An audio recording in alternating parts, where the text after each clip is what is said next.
Coming up on Hold, all tickets are racing coming your way from Sandown and Rosehill this weekend. But Pegs, is New Zealand racing on the way up again? Cheer, bro. Couldn't have said it much better myself. Of course, I wouldn't try and rip off the Kiwis with a poor accent like that. Anyway, all of that and much more coming your way on Hold All Tickets right now.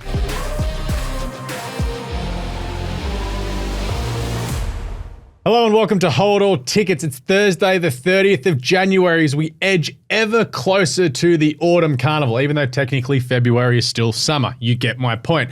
I'm your host, Alex Donnelly, joined as always by Xavier Pegum. Pegs, how are we, mate? Tired. Why are we tired this week? Just tired. Just tired? You're just a mid-20s man living his hardest life in the inner parts of Melbourne. Yeah, 25, turning 55. Mate, I wish I had your life. It sounds pretty easy. Still no Lammy. He's still on leave. I believe he is back next week. Of course, here on Hold All Tickets, we are brought to you by Boom Bet. Of course, great fixed odds, more value and more boom moments. Sign up today and get in on the boom. As always, on today's show, we have the Self-Trumpeter of the Week. We have the tips and best bets for Rosehill and Sandown, Lakeside, and of course, the yays or nays, which we'll finish off the show with. But before we get into that, make sure you follow us on social media. It's pretty simple. It's at Punters. Get around us on YouTube, Facebook, Instagram, and X. Make sure you subscribe on YouTube, like the video, subscribe on podcast platforms, and leave a 5-star rating and, of course, a review. Do you like Xavier's new haircut? Do you like me that I shaved my mustache off? It was a complete accident. I stuffed up with the trimmer. It's a whole thing, and I'm really not happy about it. That should be a yay or nay this week. Yeah, it should be a yay or nay. We'll get that till later. I like my haircut. Yeah, I know. I thought yours looked a bit trim there. You got a little fade going on there. Yeah, I'll be honest. Did you go to a new barber? I did actually, because the I can tell. last one I've had, he's a really nice guy, charges great prices as well, but he just lacks the finishing touch. Yeah. It was getting a bit long. This one this is a little bit leery for you too. I liked it. Yeah. I think this might be a bit of a go-to. What did now. your dad say? He hadn't seen it. Hadn't seen it? Well, no, because we live in different states. Yeah, I know, but I'm sure. Yeah. I thought there might have been like a FaceTime to the family or something. I hate FaceTime. Yeah. I'm a phone call man. Well, if he's watching on YouTube, Richard, leave a comment or text my dad or something and we'll get the message somehow. Anyway. Mum likes it. Yeah. Oh, Mum's on board. Let's get to the Self-Trumpeters of the week this week. Not a massive week for the Trumpeters, which is a bit disappointing, but I suppose we're all easing our way into the autumn carnival, so we'll really start to see them pick up now that we get some futures Maybe they're going. just getting the message. Yeah, or that as well. So we'll start off with Jackson Oldham, of course, a good friend of the show is Jacko Oldham, pretty good punter in his own right. So yesterday, after Mr. Brightside had a barrier trial at Geelong, Racing Previews tweeted out there's $2.80 available all in for Mr. Brightside to win the All Stakes next week. If you think he's going to start even money, then why not take it? Jacko Oldham, because I cannot get set. Hashtag trumpeting that he can't get in on the futures. So that's just a little nudge to mid on with a one voter. Nice little one for Jacko there. And secondly, we have Adam Blenko at Novairman on Twitter. A great follow on Twitter if you're not following him. One of the sharpest minds going on. Very funny follow. So anyway, a couple of weeks ago at Professional Punting tweeted out, I think it was on the 20th of January after Blenko had said something. This guy's like, if you don't follow Adam and you enjoy horse racing, you are missing out. Funny and knowledgeable. How the hell do you argue with that? That's a fair little pump up of old Blanks there. Yeah. On the 28th of January, so 2 days ago, Blanks just in capital letters, ICYMI, which of course is in case you missed it. So basically saying, hey, look at this bloke talk about how good I am. So Blanco, I love you, but you're getting 3 votes for that. Nice 3, far out.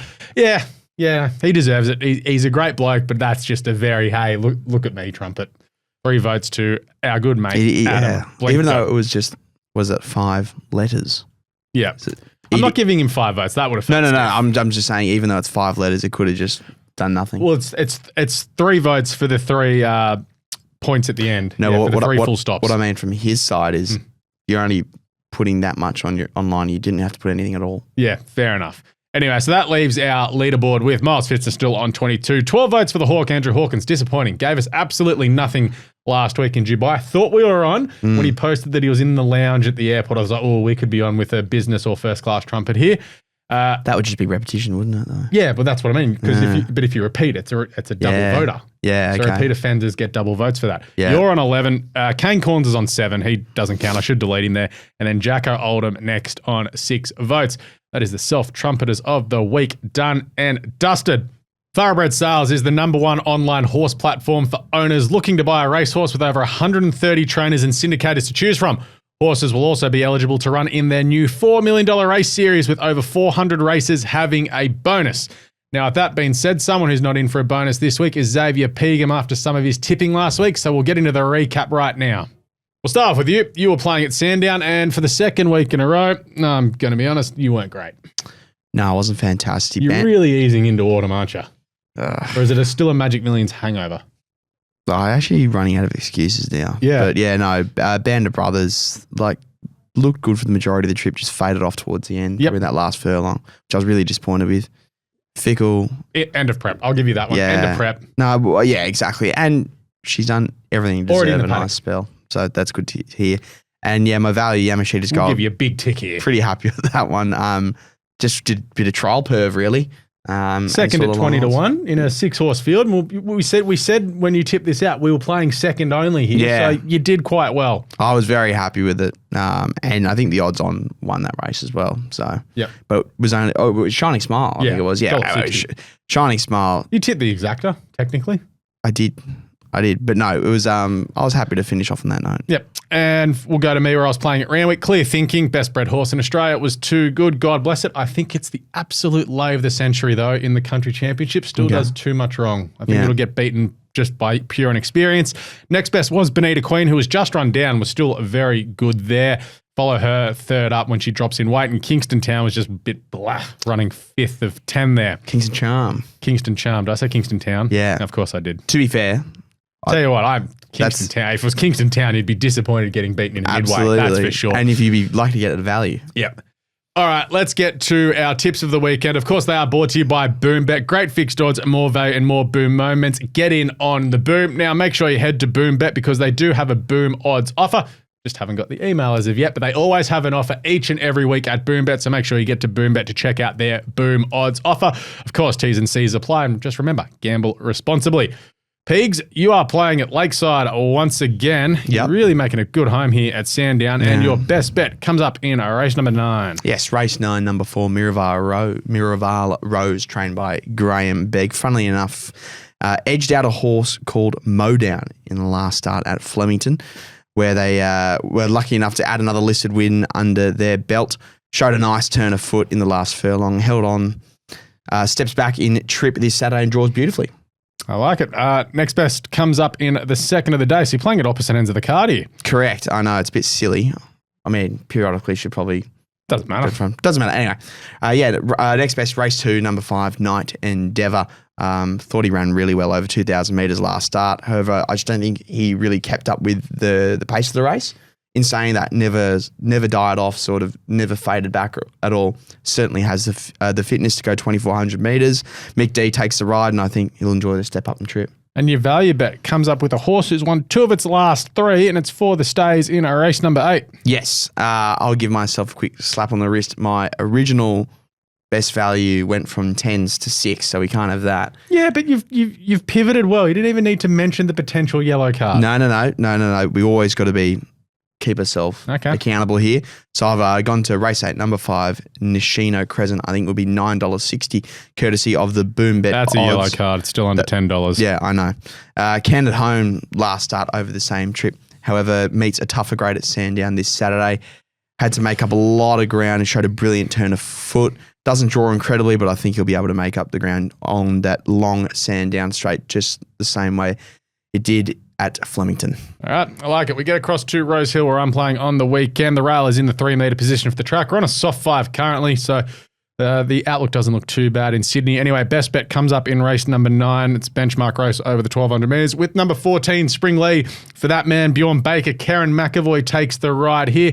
Look, thought she was good first up. She was really well backed. It was just in a bit of an awkward spot in the run.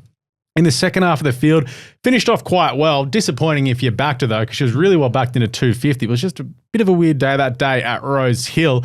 Now, steps up in trips, second up, has won in the past second up, as well as a couple of placings. 1,200 metres, it looks suitable, as does the 5-kilo drop. Karen McAvoy riding really well at the moment from barrier 4. I expect her to be extremely, extremely hard to beat. Next best comes up in the final race of the day. Now, I'd suggest taking the odds here because if a couple of favourites win early on in the day, my next best, race 10, number 8, Yorkshire, I reckon you'll start about $1.40. Currently $1.76 at the moment with Boombet, so potential yellow card there given how short he is. But look, that's all right. What a win at Wyong, though. Like, the wonder you're backing. Yeah, exactly. Well, we liked him that day and he was really well backed into $1.55. But as I said, he comes through a really good form race. So he was second behind Accredited first up. Behind him was West of Africa. Now, we saw what West of Africa did at the Magic Millions. Accredited has won 2 races since in his favourite stakes race this weekend. We're in a benchmark race with J-Mac on from Barrier 4. It's just a benchmark 80 out over 1,500 metres. It looks a logical next step for him. He's potentially, the way he's going, a horse who's going to probably have a throw up the stumps at a Doncaster, you'd think, trying to get in through, like, what is it, one of those Newcastle races or the Ajax. If you win one of them, you'll get in with absolutely no weight. So, look, the way he's going right now, he's on the way up. And $1.76, J-Mac with a favourite in the last, I think it's going to start pretty short. Value comes up in a race number 7. It is a 78 over the 13 at 50 metres, weird distance for Rosehill. Anyway, I'm with Cadetship for Chris Waller and Zach Waddick. Takes 2 kilos off, goes down to the 60 kilos. Thought it was good charging through the line at last start behind Midnight Opal, Cigar Flick, in and around there. Hadn't done too much in the first finish. 2. Yeah. Hadn't done too much in the first 2 runs this time in, but stepping up in distance looks to be more suitable.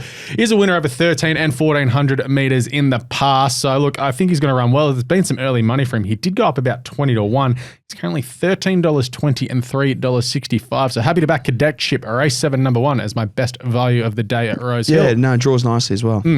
Zach Waddick does a bit of riding for Waller. Probably deserves a winner there. Anyway, let's get into the yays or nays this week, Pegs. So you've thrown a few in here. Yeah. And the first one given off there, absolutely cracking. Get it? Yeah. Weekend last weekend. Yep. Yeah. Is New Zealand racing truly on the up? I think so. They've obviously had a good bit of investment into the sport. And I think considering where they were a few years ago, I think it's really good that they're sort of on the, like, coming up, getting better, increasing their prize money as well.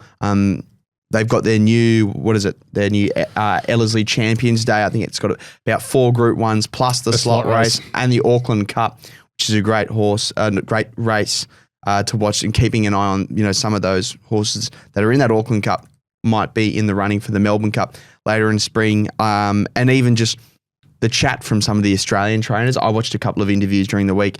JD Hayes, Will Hayes, Waller was over there. Waller was over there speaking highly about it.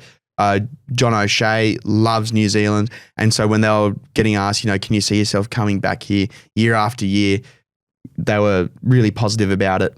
They buy a lot out of those Kiwi sales. John O'Shea is a serial Super Seth lover. All right, we know your family's got a share in Super Seth. No, it's more so he linebacker. Yeah. He likes buying Super Seth. Like, if you ask him, it's his go. Okay. And then obviously Waller had Connor Sana win the Group 3 in the Whoppet Bloodstock colours. So I think there's going to be a lot more Australian investment into that. And it's good, as there should be. They're our next door neighbours. Always take their money and their horses. Was Stephen Bell out of line when he said Damien Lane's comments about the current jockeys dispute and the jump outs being tone deaf? Was he out of line, yay or nay? Oh, because he's had a decent crack at Damien Lane here saying, well, mate, you make $1 million a year, so why should it matter? Yeah, it just comes down to the thing, like the principle of the fact that, are they tone deaf for complaining about not making enough money? Oh. It's not tone deaf. It's they're doing unpaid work. Yeah, they're doing unpaid. And then we've seen the spate of falls that we've had recently in New South Wales. Yeah. These happen in jump outs. Yeah. And every now and then you do get a fall in jump out, and it's consistent. Damien Thornton broke his wrist and Paddy Maloney had a bad fall last year. It's a consistent reminder that, only sport in the world where an ambulance follows you. Correct. It's a dangerous sport, and especially when you're training as well. Considering jump outs training, even just riding gallops at track work, sometimes you get a young 2-year-old colt or something that's quite green. Track riders are really at risk. So tone deaf, I don't think's the right word. Yeah, I don't think it was the right comment either. Is Mark Walker moving across to Australia full-time a touch of a dagger for New Zealand, or does it just even itself out? No, I don't think it's a touch of a dagger at all. I think it highlights how successful Tiakau is and how they're successful they're becoming. Sam Burgesson, I think, is his man on the ground in NZ. Yep. And I think no, like he's been under Mark for about 4 or 5 years now. I think if David Ellis and Mark Walker think he's good enough to run the show on NZ, I think he's fine. Yep. And I'll ask this last one. Not really something that's been in the You really news. had not much left to do this, did you? To be honest with you, I couldn't come up with anything. And I was talking about Royal Ascot last night with a few mates, so it sort of spurred into my head.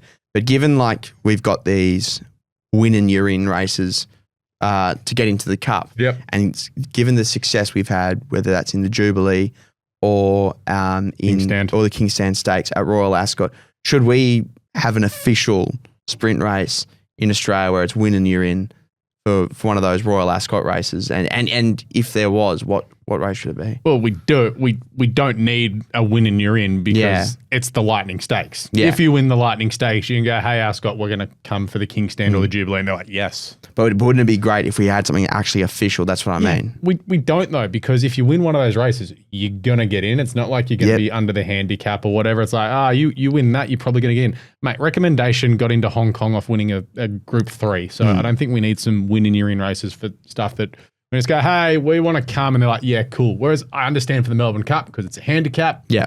And you're trying to qualify for those races. Whereas, Hong Kong International, they want internationals. Royal Ascot is Royal Ascot. It's the prestige is what it's all about. You come to us. Yeah, you come to us, but it's also, there's a bit of, hey, we'll give you some cash. Oh, of course, going on. Yeah. But it's also, if a horse from Australia wants to come, they're going to get a run because you don't see 37 horses running in a Kingstand with full field. So I don't think we need an official win in your in race because it's kind of like you win the Newmarket or the Lightning, you're in anyway. Yeah. But I can see the sense in it, but it's also, as Bjorn Baker said, mate, I got a quokka for $4 million. Why am I going to go to England for 400 grand? That's the most Kiwi thing I've ever heard. That is the most Bjorn comment I've ever heard. It's very Kiwi. Chase the cash. In saying that, what's a horse you reckon we're going to see over there? Or a horse you'd like to see over there? Switzerland. Okay. Yeah, I reckon he'll go over. Coolmore. He's already won the Coolmore. If he wins the Lightning or the Newmarket, he's straight into the Kingstand or the Golden Jubilee. Ascot could be like, listen, Coolmore, we'll pay for the flights. They'd be like, no, it's all good. We got this guy. Yeah, no, we're good guys. Maybe like a traffic warden as well. Okay. I'd love to see more Australian horses go, but I also understand why we'd stay at home.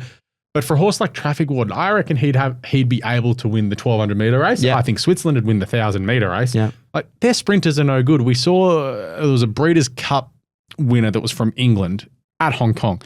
Got his head kicked in. Like got smashed. So it's like, if that's the best you've got, we could send some of our Group 2 horses over there. And we've seen it. Well, we did. They go over there and they win. Yeah, that's for Exactly. So I wouldn't mind seeing it. I'm just trying to think off the top of my head who else would go. But Growing Empire? He has to win a Group 1 here first, I reckon. Okay. Because they don't have a stud. They have a stud over there, but it's like they're more focused here on Australia. Absolutely, yeah. So yeah, he needs to win one here first, but yeah, he'd be a good one. Yeah. Anyway, that is us done and dusted this week on Hold All Tickets. Of course, we'll be back next week. Group 1 racing getting ever so closer by the week. I can't wait. Of course, thank you to our sponsors at BoomBet. Make sure you go to BoomBet, check out their Boom Odds offer this weekend. Thanks to you, Pegs. Oh, it's good. Yeah. Fun. Make sure you get around social media. Of course, we are at Punters on all of the platforms, YouTube, Facebook, Instagram, TikTok, and X. Just make sure you give us a follow on YouTube, give us a 5-star rating, leave a review, all that good stuff. Thank you to Geraldo behind the camera, but we will catch you next week on Hold All Tickets.